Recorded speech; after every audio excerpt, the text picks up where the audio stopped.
We're Tracy and James McCoy, and this is the Fish Slap Effect podcast.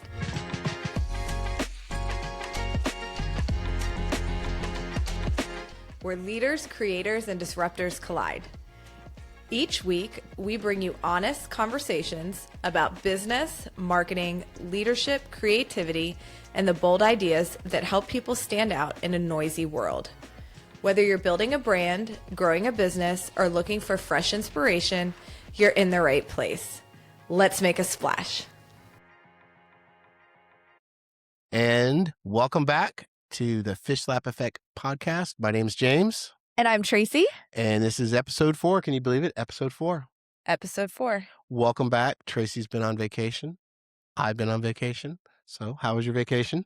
Vacation was great, I think. How was your vacation? It was awesome. Well, then good. Mine was awesome, There too. you go. So where'd you go? What'd you do? Let's hear about it. Well, we went to Disney. We sure did go to Disney. We love Disney. We love Fort Wilderness. So we went on an RV trip and got to experience all the adventures and went to the parks and got to experience the Science Museum and Winter Park. And that was really fun. Yeah.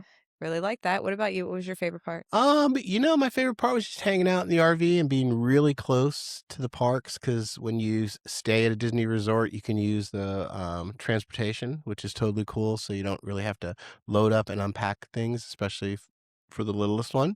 So I think I enjoy that the most, being able to take the boats or hopping on a bus once the RV is parked, never having to drive again except for the Museum of Science. What about dancing with the squirrels? Oh, yeah, definitely doing the hokey pokey with Chippendales, fan favorite. So when's the first time? How old were you when you went to Disney for the first time? You know, I'm not too sure. I think I was probably like 2. Wow. Maybe 3. I think I was like 12. Really? Yeah. And we're still going. I love it. We won't say how many years later that is. That's okay, though. But, wherever you fall on the fence, whether you're a Universal person, when you're a Disney person, not a Disney person, it's all good. Definitely take a vacation. Definitely have some fun, right? It's important to unplug. It is, but it's also tough when you come back. And this is our first week back in the office after vacation. So we're like, whoa, all over the place. But hey, let's do a podcast episode. And I think we can do it. So today we are going to be talking about how we transitioned from being in operations or operational executives when we left our last job to building brands and becoming a marketing agency. So let's start that conversation. What do you think? I think that's a good conversation. Awesome. So if someone had told you or me or us 15 or so years ago, you'd leave operations leadership and start a marketing agency, what would your first reaction be? I think back then it wasn't really something necessarily thought of. I think for me, 15 years ago, I didn't really know exactly where I wanted to be. And I knew that this mix of the world was what I really liked. Taking the plunge and actually going and starting an agency, that would have been more like, well, I guess 15 years isn't that far back, right? Yeah. You can go 18 if you want, 20. That's scary. Yeah. I would have never thought 20 years ago. Even 15, I guess. I mean, it was getting a little closer where I was just trying to explore, like what I really enjoyed and who I wanted to be. And I think, going back, because we're going on almost 12 years, I think probably almost 15 years ago was when, really started immersing ourselves into brand building and, doing those types of things and really enjoyed it. And I don't know that it would have been that far off to say, hey, I'm going to leave the world. However, going from operations to just marketing on its own, they're two different worlds, two different styles, so to speak. So I think that's where it's been fun and different, because we've been able to evolve what we feel like a marketing agency needs to be for people who work and live in their business and not just fun and foo-foo-y, I guess. I mean, I know for me, at one point in time in my career, I was always very focused on the brand and very focused on the company I worked for and the culture and driving the culture. But I didn't know I was being an entrepreneur or having entrepreneurial tendencies working in a big corporate environment, but I always took a lot of ownership. And somebody a long time ago who I worked for, he says, you own it until somebody tells you don't own it. And I would take that approach to what I was doing. I didn't realize, when you look back, I kind of realize now, like all the steps that were kind of preparing me to do what we're doing now. So from operations, so like one or two things, like with me, one or two things I learned from operations is that at the end of the day, there's the goal, but there's a lot of different ways to get there. and I most importantly, I have to bring the team along with me. What about you? What are some things that you took away from your operational experience? Well, I think from being in operations and being at an executive level and having to experience all of the different pieces and places and jobs to get there, it taught me a lot about working with people, bringing people along with you, marketing, accounting, all of the pieces I think that build a successful business. So I think that's what makes us and me different is that when I'm looking at a company and I'm looking at a business and how we're going to approach their marketing, I'm looking at it from a little bit of a different lens, more as a business consultant and a marketing expert versus just a marketing expert because I want to make sure that we're doing things that are going to help make that business successful. So I feel like with working in all of those different places and having the different experiences, it's helped create a different thought process around building businesses and brands and not just building a strong brand for a business that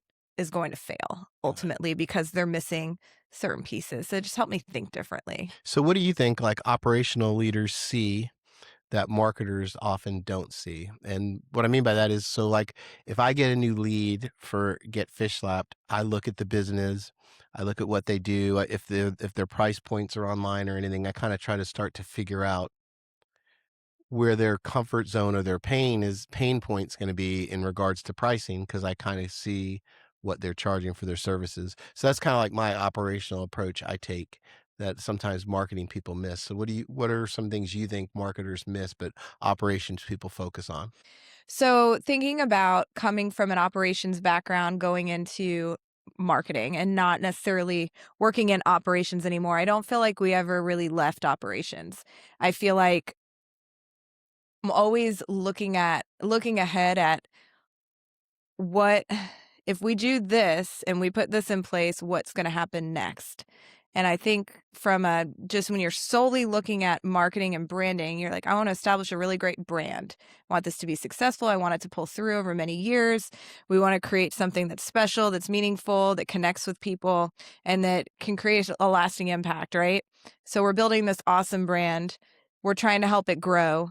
And then we're thinking about, okay, well, what's next? We're going to create ads. We have some kind of an offer. What is that going to do? But what's the ripple effect going to be? And I feel like I'm always like on the fourth or fifth step, and I've looked about five steps Mhm. ahead before we start. And I think that's with an operational mentality of thinking ahead and what the impact is going to be. I think that helps create stronger brands and stronger marketing plans because you're not just thinking about what it's going to do right now, but I'm thinking about what it's going to do in 5 more steps, if that makes sense. It does. So it's safe to say that operations, like our operational experience, taught us how businesses work and a lot of different businesses because both of our experiences, it wasn't just a singular operation. It was multiple departments with different dynamics and different people and different critical measurements for success. So operations definitely taught us how businesses work, and marketing is teaching us how to grow businesses. Is that safe to say? I think so. Okay. So, what are some tools? And I know we kind of already hit on that, but I won't say some, but like for you, what's a tool you brought from the operations world that you carry with you in the marketing world? Is it that looking ahead and seeing what the ripple or effect is going to be, or the pebble in the pond, how it's going to touch everything else, or is it just the like with me, for example, I'm always I want to get things done. That's my thing. I wanna put something on a list, I wanna get it done, I wanna cross it off, and I think when I bring almost too much of that to my marketing approach from the operations world. What about you? I think that we both bring a lot of that, like, very execution driven where we want to make things happen and we follow through, and it's not just a lot of fluffy ideas Mhm, that we're because I think with, everybody you have, like, your creative brains and you have your technical brains and everything else. We're able to use a little bit of both and make things happen. We're not just pie in the sky ideas, and I think that's where, a lot of people get hung up, and from having an operational background, you get that gets drilled into your soul almost mhm. of just making things happen and getting things done and having a results driven mentality. And I think that for us and our agency, that's a big differentiator for us. So speaking of our agency, Get Fish Slapped, so when, in the beginning, in the early days, and I know we were shoulder and shoulder together, so it's kind of weird that I'm asking questions about it, but I think it's important just in the context of the conversation to go in this direction. So did you just wake up and go, I want to build a marketing agency? Or did you have a passion to help people? Where was it? Like when I look at what we have going right now and I look at our agency and our team, I could not even imagine that day one at the dinner table. But maybe you So could. for me, honestly, day one at the dinner table when I was pregnant with Riley and I was thinking about what I wanted to do next and how I wanted to create something that would allow me some flexibility with my life and to kind of own my time. I always wanted it to be more than just me. And I think that was a big part. I never saw it as just me. I don't know that I saw it grow as fast as it did for us, but I definitely saw it as more. So even just from the very beginning, I didn't want it to be, Tracy the consultant or Tracy the marketing expert. I wanted it to be around our brand because I felt like it was important that we were building an agency that was eventually going to be more than just me and you, that it was going to eventually be bigger and broader. And I wanted it to be more encompassing. And I think as things kind of grew, we were able to do that. But I mean, no, I didn't really expect that we would be doing as many different things as we're doing in-house. I think it's really very humbling and really neat that it did happen that way. But I did at the dinner table when I was starting all of the LLCs and the businesses and getting everything ready. I wanted it always to be more than just about me, I feel like. So that was my vision all along. So in those Secret vision. okay, so those early days, what worked well, like from jump? Like from the very beginning, what was like, I don't know. I don't know that anything "Oh, anything worked no, well. no." And you think about it because we're reinventing ourselves. And I Mhm, think that that's something that we're talking right now about going from being an operations people to mhm, marketing people. That's a reinvention. mhm, When you work for a big company and you're in leadership mhm, and you're in a leadership role and you just decide this is what I really enjoy. This is the part that I'm the most passionate about. And then we decide, hey, we're going to start our own company and we're going to mhm, just focus on this and we're going to do this and see if it sticks. Like that's a complete reinvention. And when you do that, after you've been working somewhere for 10 years, 20 years, mhm, that's completely changing everything, right? mhm. So I think what worked really well for us, and I'm setting us up for what was the complete flaming failure, but that's okay. We can talk about that too. I think our speed to market and our speed of response, Oh yeah, that's definitely always been a helped us big. incredibly because whether it was in this local market or whether it was in the market outside this area, I think the potential clients and then the clients appreciated how quickly we got back to them or followed up and followed through or pulled things through. And I also think we really hit it at a great time in regards to social becoming important, digital becoming important, web becoming important. Yeah, I Um, remember creating our very first Snapchat filter and yeah, then yeah, Snapchat ad. That was fun. it was. So what about what failed spectacularly when we first started? I have a few, but I'll So I would say that nothing is an actual failure because everything that wasn't a great idea, I think taught us something. I'm just going to be completely honest because I feel like almost everything that I've tried is either hasn't worked, and then it's eventually worked. Um, and I think when I go back and I think about starting out and reinventing ourselves and, researching and everything else, I think I was always trying to look for, like the best of something or like top of class platforms and things like that.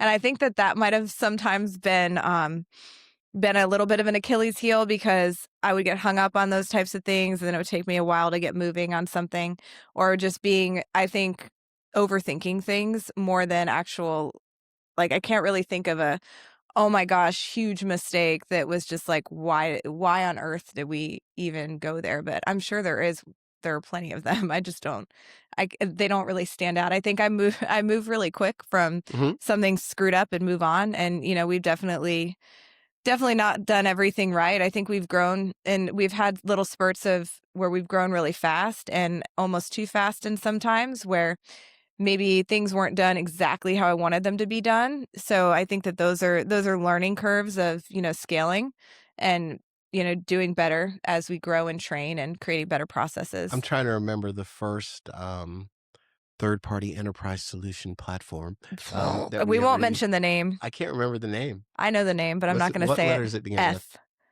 Ah, It's and a it was a bird, it's a bird. plane. Okay, anyway, It's a waste of no, money. no, no, no, no, No. no shout out, but that was, uh, to me, that was one of our biggest challenges because we were committed to this platform, and I think a lot of times, me personally, I will think that we are bigger than we are, and that we really need to have the very best or the biggest of everything, where we really don't at the time. And that was, to me, that was one of our biggest challenges because we signed a contract, we were locked in. There was a big number buyout that could have potentially sunk us At that point, at yeah. that point, and but we were able to navigate through it and we learned from it. I think pulling back a little bit. I think not being me personally, not being so focused and just doggedly focused on the culture and driving the culture and pushing the culture down. That was a shortcoming on my part, but now it never will be. And I think we both defend our culture and we both defend how we want to do business. The old saying, about how you do your business is just as important or even more important than the business you do. That was an old school from where we used to work, but it's true. And I think that's where a lot of companies sometimes, they lose focus and they kind of go here, they go there, and they go everywhere. So um so that's what's my big failure was. And then lessons learned, we learned from, Right. you know Well, and it's like you go through anything, and I think it's from a marketing perspective, a business perspective, a hiring perspective. You finding the right people in the right places and everything else. Like, there's it's just we've grown and we've evolved, and I think that we've learned through building core values and through going through that process and making sure that we have identified like what's important to us as a company has really helped us find quality people to join our team and that want to be here and that are a great fit that can work together really Mhm. well. So in the 11 years, or more, almost 12, I think in the beginning, I felt like we were helping people, like the first couple of years, and even like during the COVID years, um, we were helping people, not really building an agency. And I really don't, and maybe you did, and you can tell me, and I'll know for the first time.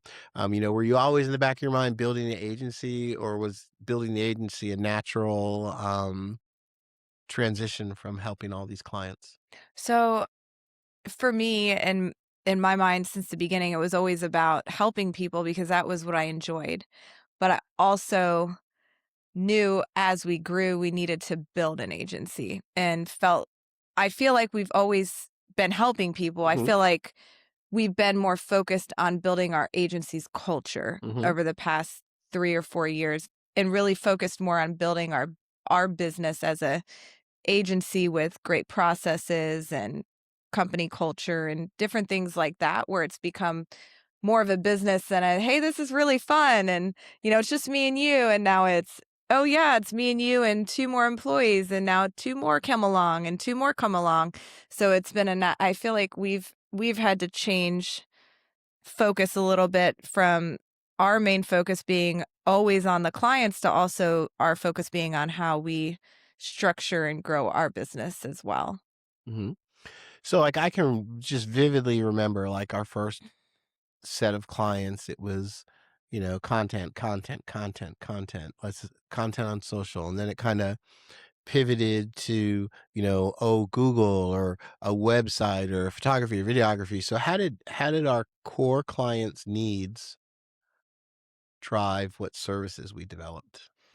Well, I think like if we really think back to like the first set of clients that we had were very much consulting where we helped them navigate and build marketing Mhm, plans and build their social media channels, build content, everything else. And the most important piece of content, and especially back then, was great photos. Videos were coming, but it wasn't as video heavy as it is now. mhm, So understanding that and teaching ourselves how to use cameras and to be really great in those areas helped us be able to profitably grow.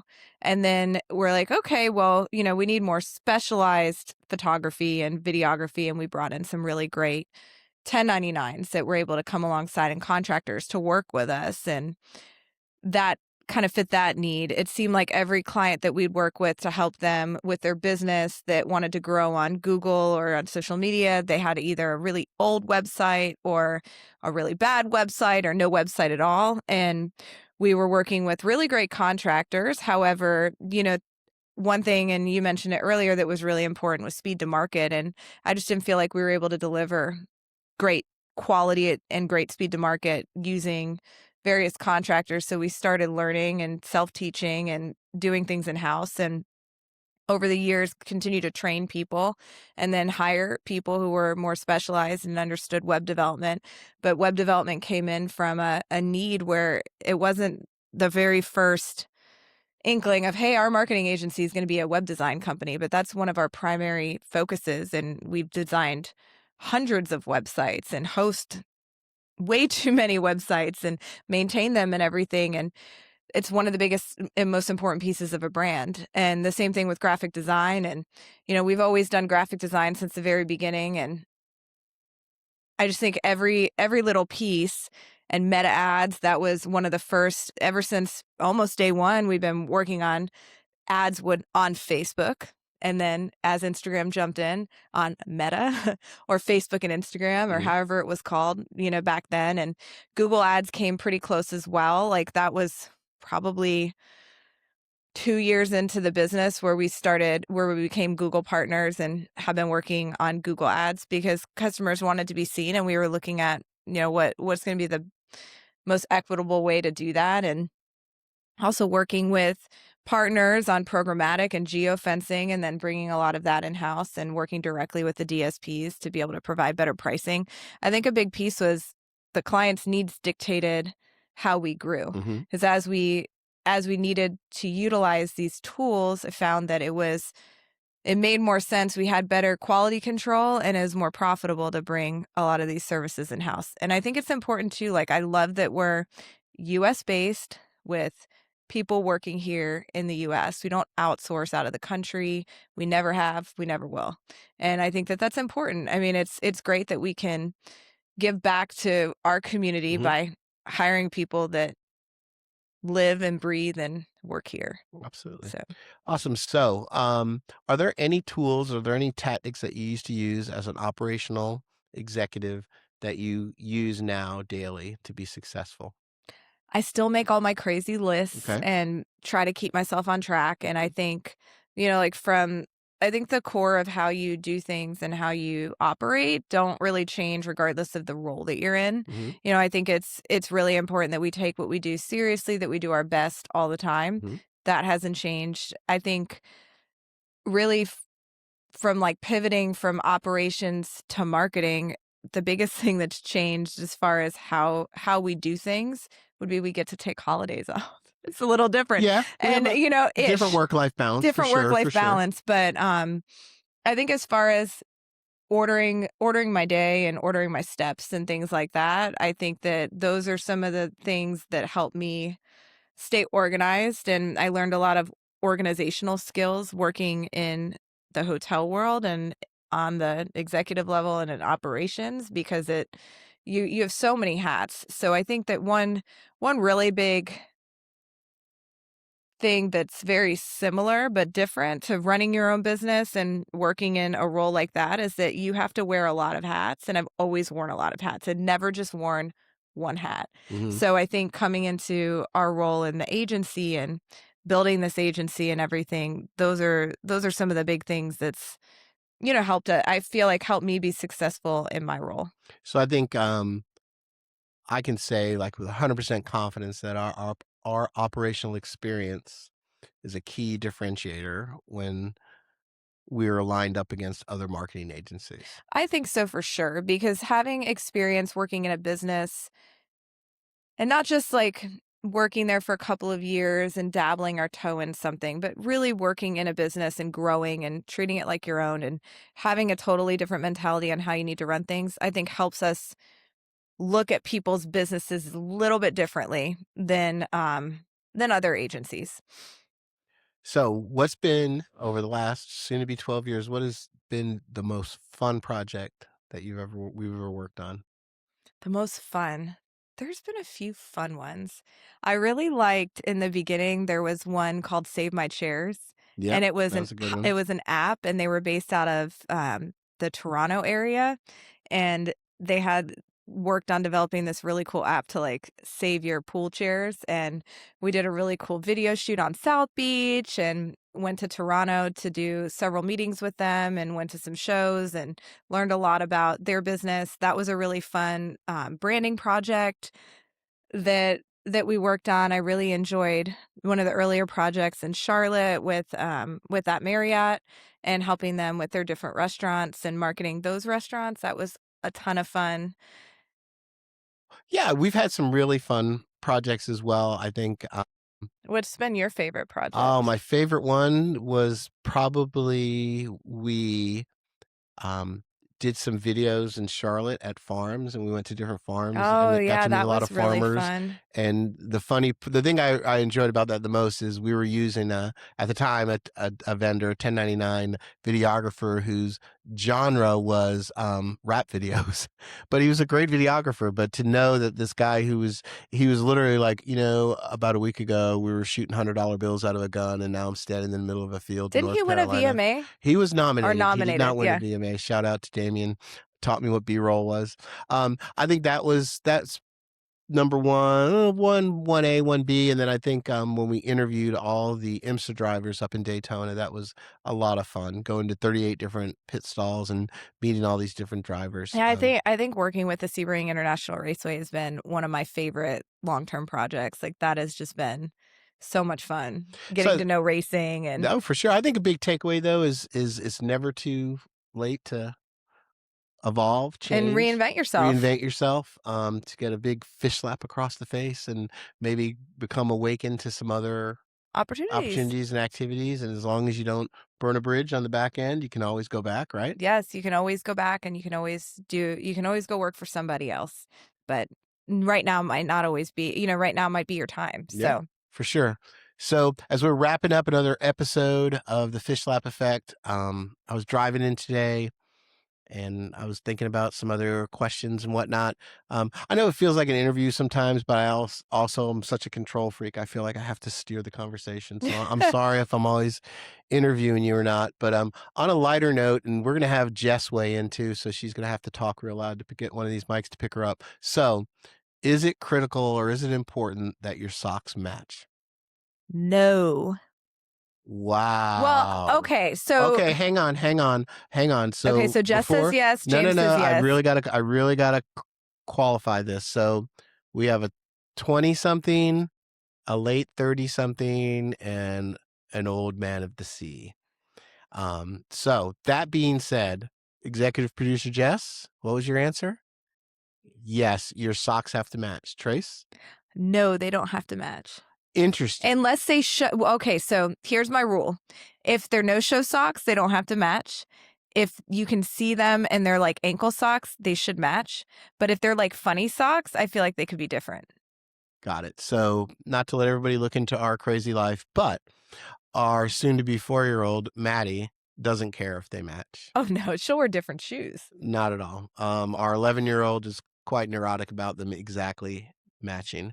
And I feel like they have to match. Like today, one of my stumbling blocks to get out of the house was I couldn't find, even though they're no see socks, they have to match. See, I only have so many of my no-see socks that I really like, and they're all like weird colors. And sometimes I can only find like one green one and one pink one. So there might be days where I'm wearing a green and a pink sock. Well, there you go. So, hey, if you can make sure to like, comment, share, maybe subscribe if you like, hit the little bell if you're on whatever platform you're on so you get a notification when the next episode drops.